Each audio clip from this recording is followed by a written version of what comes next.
Uh, so why musicians love Jimin's lie? BTS music explain. Okay. If he start explaining in a way that I didn't like, I will gonna add a bit of my own opinion because it's not really hard to understand what is going on in there, but it's really like to see other people's opinion as well.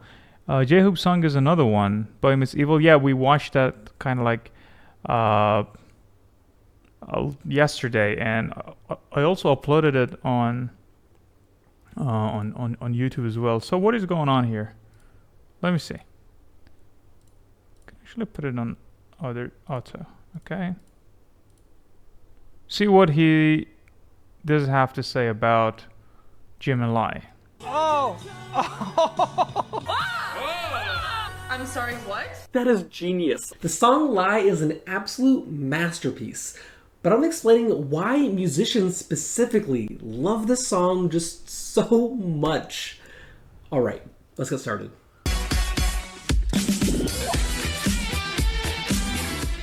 So I'll be focusing on three main concepts throughout the video. First is the feeling of being trapped. Second is tension and suspense. Specifically the kind of tension and suspense you would feel if you like came across a snake that was like leering at you. And then the last one is freedom. Starting off with this like melodic, spooky, unexpected string intro. I feel like it like you know something immediately is kind of off about the song. And I feel like it almost like entrances you and like draws you into the song so much more. Yeah, that's and then true. drops you into this like ostinato section. Ostinatos basically means that like you have something that's repetitive over and over in music. Let me let Jimin explain it to you. You're so lovely, I'm so lovely, we're so lovely, lovely, lovely, lovely. And once it hits that ostinato section, I really feel like the pace of the song just picks up so much. It's luring you in, and then it grabs you. And then once the song grabs you, it really, really doesn't let go. Which is, again, where that feeling of being trapped kind of comes into it. It lures you in the beginning, traps you right off the bat, and then you're just living in this world of the song until it's over, really. I feel like most songs, most commercially successful pop songs are going to be in the call 4/4. Meaning if I were to count along to it, I would say 1, 2, 3, 4. This is in something called 6/8. Very, very different. And what it basically comes down to when you're counting through it would be like 1, 2, 3, 4, 5, 6, 1, 2, 3, 4, 5, 6. And I think by doing that, He's explaining the time signature of the song. having those pulses on the first and the fourth beat of that, it really, I feel like just like right when you think you're going to escape from it, it's right back into it. And it's so unrelenting that it again just draws you in. And I think this whole intro kind of feels like a movie score almost. Is this the sound that this is setting up and everything for the entire song, really. From the strings to the pianos to the vocals to this cinematic feeling, I feel like this is I'm in like a suspenseful film, and Jimin has just dropped this masterpiece musical score into the film. Then comes the drop into the vocals, which I think is just the best way to introduce vocals into this section of the song. Already the ostinato section is bringing in a ton of tension with this repetitive, like, can't escape feeling. And then having that break for a second just to have it come back in again. That tension is like metaphorically shown in the lyrics as well, with don't be like a prey, be smooth like a snake. Again, I just think that Jimin knew what he was doing when writing the song, and really all of them did, of course, right? Okay, let me tell you something.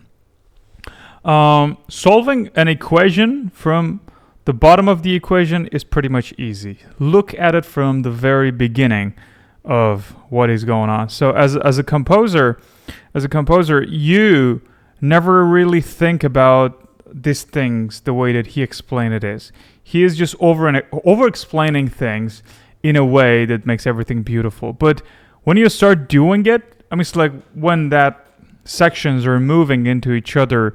As a composer, you just go along the music. You just ride on the horse of the rhythm and you move forward.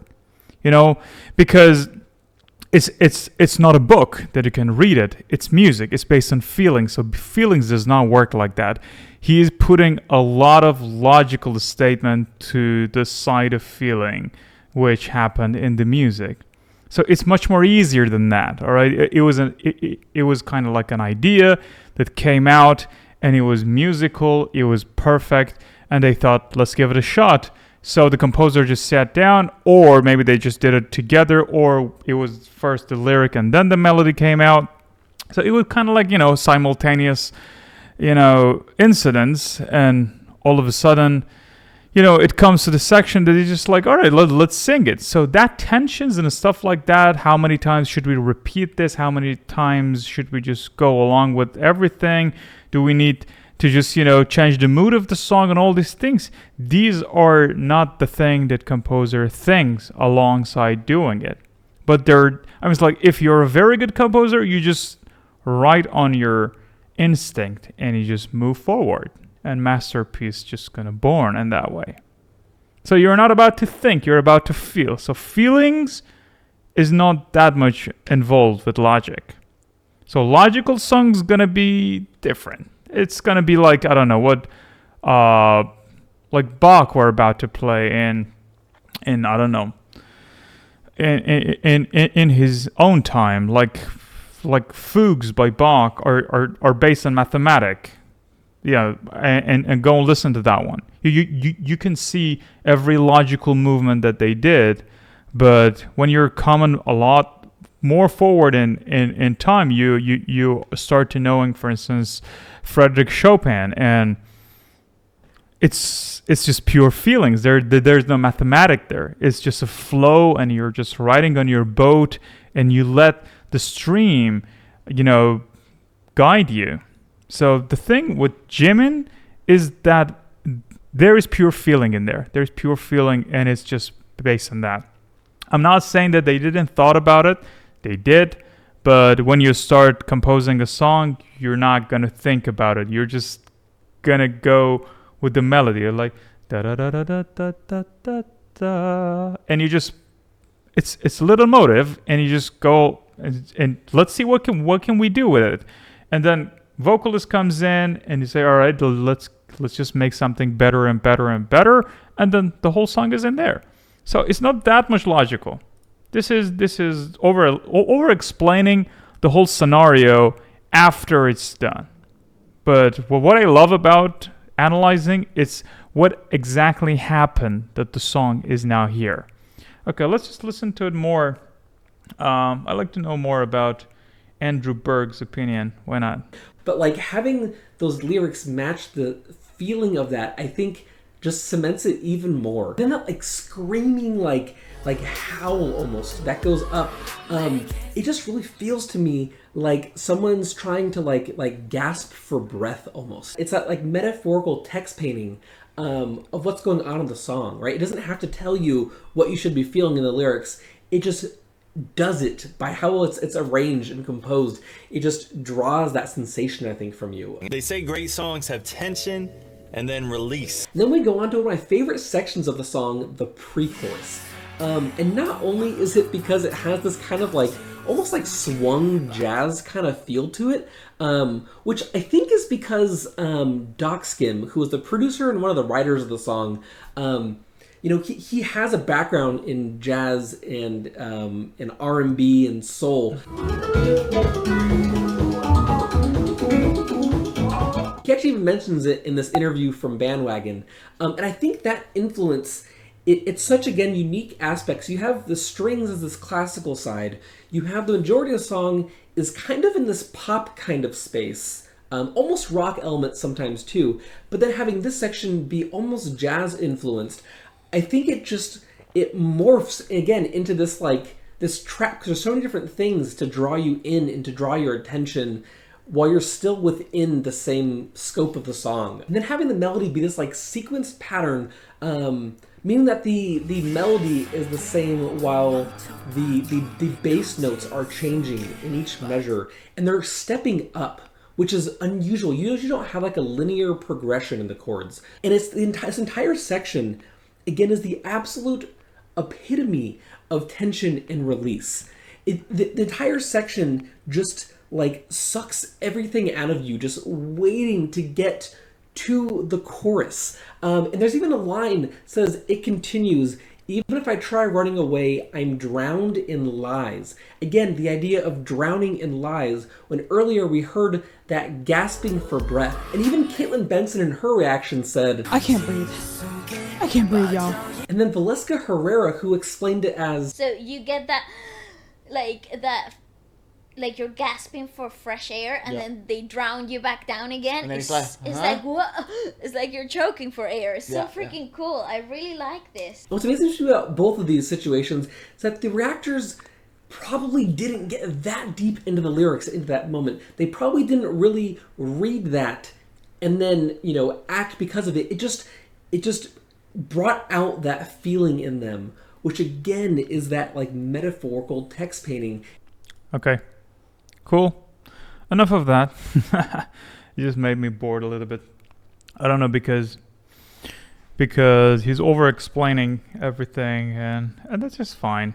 Things are much more simple in my opinion when it comes to songs. And you know,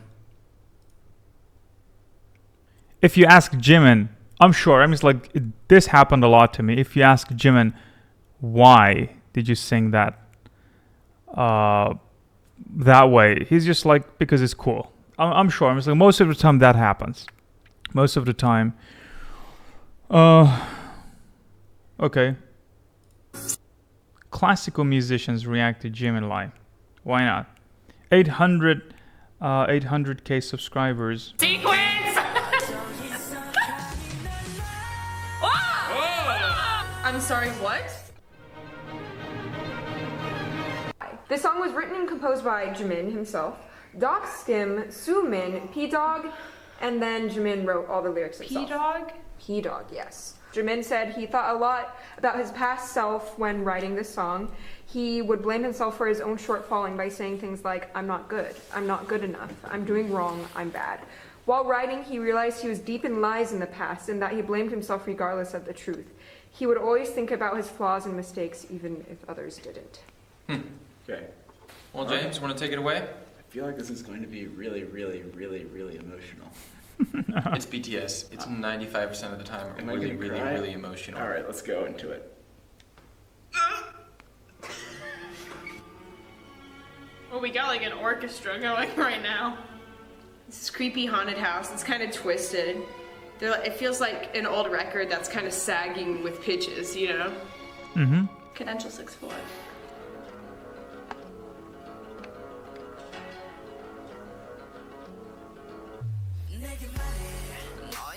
Funky Beethoven.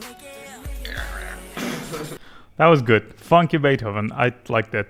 I love It's like a Middle Eastern the kind of triple sound feel. right now. That doesn't happen enough in pop music. I don't No, notice that until I I love hear it. triple meter. Oh man. It feels really sneaky. I like this sort of Alberti thing he's got going on with that like almost like affected, distorted Spanish guitar sound. Very interesting soundscape, especially with the opening orchestra. I think it goes to like, it characterizes the sinister voice in your head that's telling you you're doing wrong. I think it does that very well. Sequence! This is the part. I'm sorry, Yeah. what? I'm sorry. It's like an extreme Picardy third. Hello? Hello? Fat major chord. P-H-A-T. The major is a lie. It's a lie. Just a cake? Because it doesn't feel genuine when they move into it. Right, exactly. That's more text painting. Because it's an all in minor, and the only time it goes to major is when he says caught in a lie. Like he's lying about the key signature. But it's cool how he uses the third scale degree to do it, so it sounds more jarring, because, you know, that's the thing that determines whether it's major or minor. Yeah. Da-da. Ooh, I like that like pull out and then the fade, yeah. I like that white noise. That was cool. That was awesome. Oh yeah, I like that. I like that hard-hitting bass. It totally changes the vibe. His voice is so pure. Like, it is just so pure sounding. Man, that's just such an interesting choice. I know! Because you just like really want to go to like this angsty part of your body where you're just like, cut the line! Yeah! And you're just like, cut the line! Why would we put that in major? I don't know. Like he's suffering with it? Well, the major might be a lie. For the release. Like, it's also got like those classic R&B swing, you know, the slow 3, like Otis Redding. It's great use of like dramatic irony. It's like, you know, like this is almost, parts of it almost sound like gospel. Yeah, exactly. You know? That perfect fit.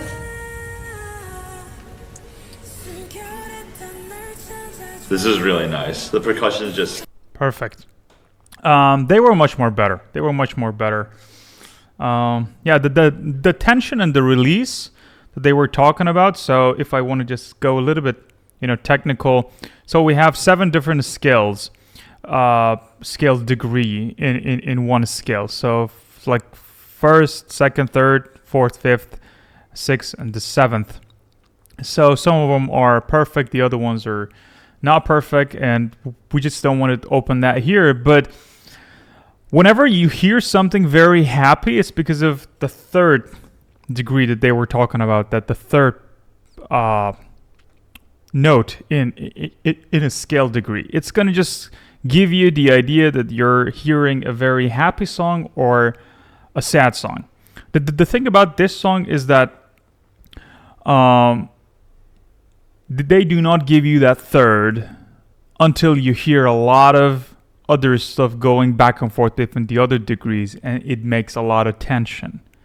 So because of that tension in the release is the basic of all music in the world. So if there is no good tension in the release, you think this music is bad. But when there is something in it, you just like, all right, I like this music because it just holds me back, and then it let me go, and then it holds me back, and it then let me go, and it just plays with your mind and the chemistry of your brain. Thank you so much, Natalie Streck, for the follow. Thank you so much. So yeah, that's the whole idea, behind the tension of the release. And when it comes to the lie part, it goes to that 3rd degree, and it's a major chord, and it just gives you the release that you like. And it was just like, all right, now I feel better about everything. And if they do not give you that, you're just like, there's something, lacking here. I didn't like it that much. It wasn't really that good. And it's all theory, definitely. But I'm telling you, apart from the theory, feeling comes first. And then we try to organize the feeling with a bit of logic. So the other dude was telling all the logic before the feelings. And it was just like, dude, I'm just like, it doesn't really work that way. But let's just wrap it up, huh? It was a perfect song. It was a perfect song, well written and well performed by Jimin. That was just fantastic. All right, guys, BTS V Stigma is another song in Wings. I really needed an over-explained. I don't understand anything about music. Yeah, as an audience, you really don't need to understand anything, because I'm telling you, when the music comes out, the result is based on our feelings. Like, only if you just step into the world of music, your mind becomes a little bit analytical, and you like to understand, the theory behind what just happened. But as a musician, you need to learn to let that behavior go after a while that you learned all the music theory and everything. Because if you stay too much in the realm of logic, you're going to just lose that little touch of feeling. You don't need to explain anything. You just need to get on the boat and let the music guide you. That is what is happening with Frédéric Chopin. I mean, like, I'm sure whenever he was playing piano, he had all the theory here, but He was letting that go. He's like, all right, I know how to move my fingers. I know what is major, what is minor. I know the scales. I know how to go back and forth. But I want these notes to be there, you know? Actually, as a matter of fact, when we learn a new language, they're just alphabets that we know them. And we try to, articulate our mind into words, and we're telling each other that we feel good or we feel bad. And for saying I do not feel good, you should know GODFEL. All right, I do not feel good, for instance. And in the world of music is exactly the same. You start learning alphabet, which is do re mi fa sol la si. And then you start learning the grammar, which is the scales. What is major? What is minor? What is diminished? What is suspend? And you learn all these different things, and you learn a bit of vocabulary, a bit of feeling, a bit of logic, and you just put all those things together, and the music gonna be there. So when you learn all of that, I mean, like, I'm not saying, all right, I don't feel good. There is kind of like subject and then verb and then object. I'm not telling you all these things, all right? I'm just saying I don't feel good. That's it. I don't explain how I got these words together. That is why, as a musician, you need to let go of all those grammars and everything you got in there in the first place. You just needed to know how to speak a language, and then when you learn it, I'm just saying, all right. Thank you, Cyrus. It's thank you. It's like, all right, this is it. This is that. No, I just read it and I feel good about it. All right, that's it. That is with super professional musicians and elementary or intermediate musicians. Like when you're really getting good at it, you let everything go and you just get on your boat and let the music guide you. That's it. You're feeling really sad, and you let those sadness just goes with the emotion and the notes and your fingers, the touch, the amount of pressure, the softness, everything in there is gonna be with your hands and your mind. You just get them connected, music is out. Yeah, enjoy the ride, definitely. So yeah, because of that, I'm telling you, a good music is out there, and musicians should not be able to explain why and how do they do that. The only thing that they should say is that I wasn't feeling good. I just expressed my feelings, and here it is. There's this one Chopin song. I think it should be a ballad. I don't know. I don't know exactly what is that, but I'm gonna play it later on, that music for you, right? When you hear that song and you know the story behind it, it literally make you it definitely make you surprised and sad simultaneously, because there's this story that Chopin of course. Like if you want to teach music, you're just like any other teachers. You need to explain grammar. Otherwise, no, of course not. So let me just play it for you now. This is the beauty of having streams, that we can actually experience everything together now. So let me just find it. Dismiss. I think it's a nocturne in B flat minor. Yes. So let me tell you the story, and then we're gonna listen to this song on Spotify. There is this telling that Chopin is stuck in an island, and he was hopeless. And he thought he's about to die, and in the very end of his, thought, he just wrote this song, and the song is represent his feeling of the last moment of his living on Earth on an island all by himself. He actually survived, but the music, it smells like death. You think those notes are about to die, just like the composer itself. And it's just like amazing.